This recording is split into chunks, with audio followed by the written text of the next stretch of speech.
हमारी अगली खबर इजरायली प्रधानमंत्री की फिक्र बढ़ाने वाली है, क्योंकि इजरायल में तख्ता पलट के कयास तेज हो गए हैं। अमेरिकी राष्ट्रपति बाइडेन उनकी कोर टीम को भी लगने लगा है कि नेतन्याहू की कुर्सी जाने वाली है। अब नेतन्याहू चंद दिन के ही प्रधानमंत्री बने रहेंगे, ऐसा कहा जा रहा है। यह दावा इंटरनेशनल मीडिया की एक रिपोर्ट में किया गया है, द पॉलिटिको की रिपोर्ट में। यह खबर बहुत बड़ी है और हैरान करने वाली है, क्योंकि नेतन्याहू, जिनको अब तक बाइडेन और अमेरिका का फुल सपोर्ट मिलता रहा है, वो नेतन्याहू को लेकर कुछ अलग ही सोच रहे हैं। उनकी विदाई की स्क्रिप्ट लिख रहे हैं, खासतौर से तब जब हर दिन युद्ध पहले से ज्यादा भीषण और विनाशक होता था। सवाल है, क्या इजरायल में तख्ता पलट होने वाला? क्या प्रधानमंत्री नेतन्याहू की कुर्सी जाने वाली? क्या प्रेसिडेंट बाइडेन नेतन्याहू से नाराज है? क्या नेतन्याहू बाइडेन की नहीं सुन रहे? क्या सीज़फायर को लेकर अमेरिका इजरायल में ठन गई है? आज हम इन सभी सवालों का जवाब जानेंगे, और ये जो रिपोर्ट आप देखने वाले हैं, इससे आपको समझ में आ जाएगा कि वहां की जो डोमेस्टिक पॉलिटिक्स है वो किस तरीके से युद्ध को प्रभावित कर रही है, और जो ये युद्ध है वो वहां की डोमेस्टिक पॉलिटिक्स को कैसे प्रभावित कर रहा है। Mr. President, if you care about Jewish people, as a rabbi, I need you to call for a ceasefire right now. ये वो सवाल है जो दुनिया भर में चर्चा में है। प्रेसिडेंट बाइडेन से एक यहूदी महिला ने सीज फायर पर सवाल पूछा। अमेरिका के मिनेसोटा में हुए इस कार्यक्रम में महिला को चुप करवाने की कोशिश की गई। सभा स्थल से बाहर जाने के लिए कहा गया, लेकिन बाइडेन ने जवाब दिया।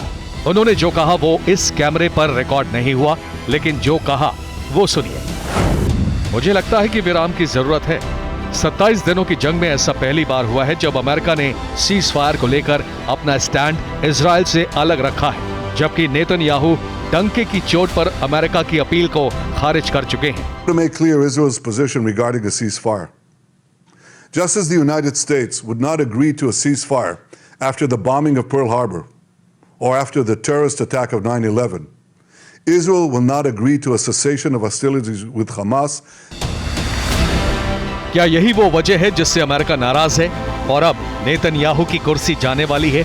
International news portal the politico की रिपोर्ट में अमेरिकी अधिकारियों के हवाले से खुलासा हुआ है कि इजरायल में सत्ता परिवर्तन की चर्चा जोरों पर है। नागरिकों के सुरक्षा इंतजामों को लेकर उन पर सवाल उठ रहे हैं। 7 अक्टूबर के हमास के हमले के बाद इजरायलियों में भारी नाराजगी है। वहां हालात तेजी से बदल रहे हैं।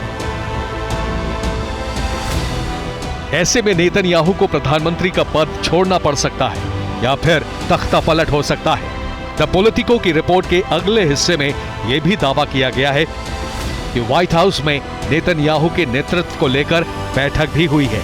बैठक में बाइडेन के साथ कई आला अधिकारी भी मौजूद थे। इस बैठक में ही नेतृत्व परिवर्तन के संकेत मिले।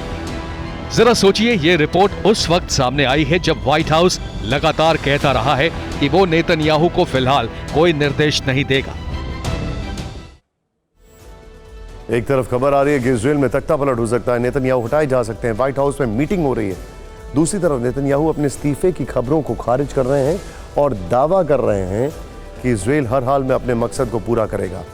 आगे क्या होगा ये कहना मुश्किल है, लेकिन इतना तय है कि नेतन्याहू पर इस्तीफे का दबाव हर दिन बढ़ रहा है।